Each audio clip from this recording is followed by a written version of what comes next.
ಅಪಘಾತಗಳಿಗೆ ಸಂಬಂಧಪಟ್ಟಂತೆ ಮುಖ್ಯಮಂತ್ರಿ ಸಿದ್ದರಾಮಯ್ಯನವರು ಪ್ರತಿಕ್ರಿಯೆಯನ್ನು ಕೊಟ್ಟಿದ್ದಾರೆ. ಈ ಅಪಘಾತಗಳು ವಾಹನದ ಚಾಲಕರಿಂದ ಆಗುವಂಥದ್ದು, ಅದಕ್ಕೆ ಸರ್ಕಾರ ಹೇಗೆ ಹೊಣೆಯಾಗುತ್ತೆ ಅಂತ ಪ್ರಶ್ನೆಯನ್ನು ಮಾಡಿದ್ದಾರೆ. ವಾಹನ ಚಾಲಕರಿಂದಲೇ ಅಪಘಾತಗಳು ಆಗ್ತವೆ, ಅಪಘಾತಕ್ಕೆ ಸರ್ಕಾರ ಹೇಗೆ ಹೊಣೆಗಾರಿಕೆಯಾಗತ್ತೆ ಅಂತ ಸಿದ್ದರಾಮಯ್ಯನವರು ಪ್ರಶ್ನೆ ಮಾಡಿದ್ದಾರೆ. ಮೈಸೂರಿನಲ್ಲಿ ಮಾತನಾಡುವ ಸಂದರ್ಭದಲ್ಲಿ ಸಿದ್ದರಾಮಯ್ಯನವರು ಹಾಸನದ ಅಪಘಾತ ಪ್ರಕರಣವನ್ನು ಉಲ್ಲೇಖ ಮಾಡ್ತಾ ಉಳಿದ ಅಪಘಾತಗಳನ್ನು ಕೂಡ ಉಲ್ಲೇಖ ಮಾಡ್ತಾ ವಾಹನ ಚಾಲಕರಿಂದ ಅಪಘಾತಗಳಾಗುತ್ತೆ, ಇದಕ್ಕೆ ಸರ್ಕಾರ ಹೇಗೆ ಹೊಣೆ ಅಂತ ಪ್ರಶ್ನೆ ಮಾಡಿದ್ದಾರೆ. ಇನ್ನು ಮೃತ ಕುಟುಂಬಗಳಿಗೆ ಸಂತಾಪ ಸೂಚನೆ ಮಾಡ್ತೀವಿ, ಕುಟುಂಬಸ್ಥರಿಗೆ ದುಃಖವನ್ನು ಭರಿಸುವ ಶಕ್ತಿಯನ್ನು ಭಗವಂತ ನೀಡಲಿ, ಸಚಿವರಿಗೆ ಪರಿಹಾರ ಘೋಷಣೆ ಬಗ್ಗೆ ತಿಳಿಸಿದ್ದೇನೆ ಅಂತ ತಿಳಿಸಿದ್ದಾರೆ. ಇನ್ನು 10 ಲಕ್ಷ ರೂಪಾಯಿ ಪರಿಹಾರಕ್ಕೆ ಬಿಜೆಪಿ ಒತ್ತಾಯವನ್ನು ಕೂಡ ಮಾಡಿದೆ. ಬಿಜೆಪಿ ಅಧಿಕಾರದಲ್ಲಿದ್ದಾಗ ಎಷ್ಟು ಪರಿಹಾರವನ್ನು ಕೊಟ್ಟಿದ್ರು ಅಂತ ಪ್ರಶ್ನೆ ಮಾಡಿದ್ದಾರೆ ಮುಖ್ಯಮಂತ್ರಿ ಸಿದ್ದರಾಮಯ್ಯ. ಅಲ್ಲಪ್ಪ, ಆಕ್ಸಿಡೆಂಟ್ಗಳು ರಸ್ತೆಯಲ್ಲಿ ನಾವು ರೋಡ್ ಸೇಫ್ಟಿ ಆ್ಯಕ್ಟ್ ಕಾನೂನುಗಳನ್ನ ಮಾಡಿದ್ದೀವಿ. ಡ್ರೈವರ್ಗಳು ಅವರ ತಪ್ಪುಗಳಿಂದ ಆಕ್ಸಿಡೆಂಟ್ಗಳಾದರೆ ಸರ್ಕಾರ ಹೆಂಗೆ ಹೊಣೆಗಾರಿಕೆ ಮಾಡ್ತದೆ? ಎಲ್ಲಿ ಪ್ರಿವೆಂಟಿವ್ ಮೆಜರ್ಸ್ ಎಲ್ಲ ತಗೋತೀವಿ. ನಿನ್ನೆ ಲಾರಿ ಕ್ಯಾಂಟರ್ ಆಕ್ಸಿಡೆಂಟ್ ಆಗಿ ಒಳಗಡೆ ನುಗ್ಗಿರೋದು. ಪಾಪ ನಾನು ಅವರಿಗೆ ಸತ್ತವರಿಗೆ ಗೌರವ ಸೂಚಿಸ್ತಕ್ಕಂಥ ಕೆಲಸ ಮಾಡ್ತೀನಿ. ಅವರು ಕುಟುಂಬದ ವರ್ಗದವರಿಗೆ ಅವರು ಸಾವಿನ ದುಃಖ ಭರಿಸ್ತಕ್ಕಂಥ ಕೆಲಸ. ನಾನು ಎಲ್ಲ ಕೃಷ್ಣ ಬೈರೇಗೌಡನಿಗೆ ಬೆಳಗ್ಗೆನೇ ಹೋಗಿ ಅವನ್ನೆಲ್ಲ ಭೇಟಿ ಮಾಡಿ ಪರಿಹಾರ ಘೋಷಣೆ ಮಾಡುವಂತ ಹೇಳಿದ್ದೇನೆ. Krishna Byregowda district incharge minister ಅವ್ರಿಗೆ ಹೋಗಿ ಹೇಳಿದ್ದೆ.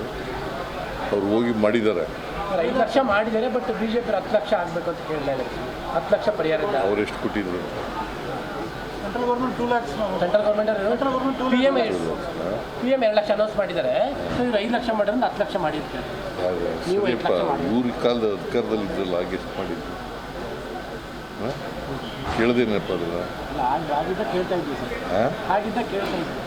ಮತ್ತೆ ಮಾಡಿಲ್ವಲ್ಲ ಅವರು. ಹೆಚ್ಚಾಗಿ ಕೊಟ್ಟಿದ್ರೆ ಪರವಾಗಿಲ್ಲ ಅಂತ ಅನ್ಬೋದಾಗಿತ್ತು. ಪರಿಹಾರ ಕೊಡೋದು ಅವ್ರನ್ನ ಸತ್ತದವ್ರಿಗೆ ನಾವು ವಾಪಸ್ ತರ್ತೀವಿ ಅಥವಾ ಅದಕ್ಕೆ ಪರಿಹಾರ ಅಂತ ಅಲ್ಲ. ಇದು ಸರ್ಕಾರ ಮೊದಲಿಂದಲೂ ಕೂಡ ಕೊಡ್ತಾ ಬಂದಿದೆ. ಅವರ ಕುಟುಂಬ ವರ್ಗದವರಿಗೆ ಅವರಿಗೆ ಸಾಂತ್ವನ ಹೇಳಲಿಕ್ಕೋಸ್ಕರವಾಗಿ ಈ ಥರದ್ದು ಮಾಡ್ತೀವಿ. ಹಾಗಂತೇಳಿ ಸಾವಿಗೆ ಸಮಾನ ಅಂತಲ್ಲ ಪರಿಹಾರ. ಬಿಜೆಪಿ ಅಂತಲ್ಲ ಸರ್, ಎಲ್ಲರೂ ಕೂಲಿ ಕಾರ್ಮಿಕರು ಮತ್ತೆ ಮನೆಗೆ ಇಂಜಿನಿಯರಿಂಗ್ ವಿದ್ಯಾರ್ಥಿಗಳಿದ್ರು, ಹಾಗಾಗಿ ಸರ್ಕಾರ ಏನಾದ್ರನ್ನ ಪರಿಗಣಿಸುತ್ತಾ ಅಂತ. ಬಿಜೆಪಿ ಬೇಡ ಸರ್, ಬಿಜೆಪಿ ವಿಚಾರ ಅಲ್ಲ. ಕೂಲಿ ಕಾರ್ಮಿಕರಿದ್ರು, ವಿದ್ಯಾರ್ಥಿಗಳಿದ್ರು ಅಂತ ಜಾಸ್ತಿ ಮಾಡ್ತಾರೆ ಸರ್ಕಾರ ಅಂತ.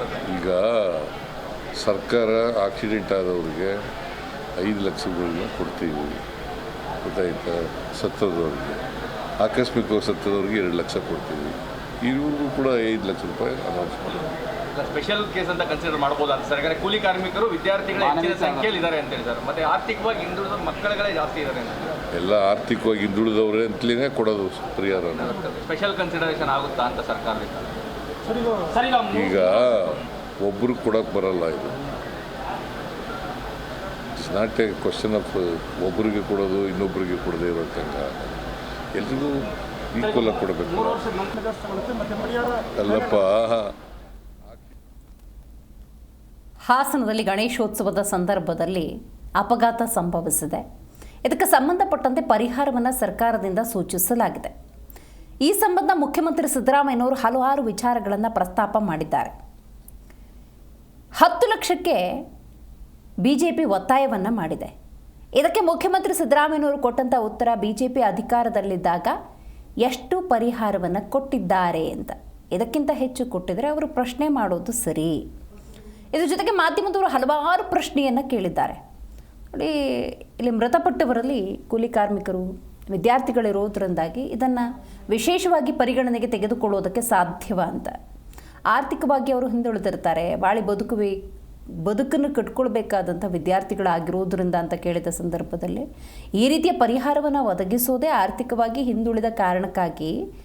ಹಾಗಾಗಿ 10 ಲಕ್ಷ ಪರಿಹಾರವನ್ನು ನೀಡೋದು ಸಾಧ್ಯವಿಲ್ಲ. ಸರ್ಕಾರ ಈಗಾಗಲೇ ಯಾವ ರೀತಿ ಪರಿಹಾರವನ್ನು ಒದಗಿಸಬೇಕು ಆ ನಿಟ್ಟಿನಲ್ಲಿ ಎಲ್ಲ ರೀತಿಯ ವ್ಯವಸ್ಥೆಯನ್ನು ಕಲ್ಪಿಸ್ತಿದೆ ಅಂತ ಹೇಳಿದ್ದಾರೆ. ಇದರ ಜೊತೆಗೆ ಬಹಳ ಮುಖ್ಯವಾಗಿ ಅವರು ಉಲ್ಲೇಖ ಮಾಡಿದ ಮತ್ತೊಂದು ವಿಚಾರ ಅಂತ ಹೇಳಿದ್ರೆ, ಚಾಲಕರ ನಿರ್ಲಕ್ಷ್ಯದಿಂದ ಆಗುವಂತಹ ಅಪಘಾತಕ್ಕೆ ಸರ್ಕಾರ ಹೇಗೆ ಹೊಣೆಯಾಗತ್ತೆ ಅಂತ ಪ್ರಶ್ನೆ ಮಾಡಿದ್ದಾರೆ. ಮೈಸೂರಿನಲ್ಲಿ ಮಾತನಾಡೋ ಸಂದರ್ಭದಲ್ಲಿ ಪ್ರಿವೆನ್ಷನ್ ಮೆಷರ್ಸ್ ಏನಿರುತ್ತೆ, ಮುಂಜಾಗ್ರತಾ ಕ್ರಮಗಳು ಅಂತ ಏನಿರುತ್ತೆ, ಅದನ್ನು ಖಂಡಿತವಾಗ್ಲೂ ಸರ್ಕಾರ ರಸ್ತೆಯ ವಿಚಾರವಾಗಿ ತೆಗೆದುಕೊಳ್ಳುತ್ತೆ.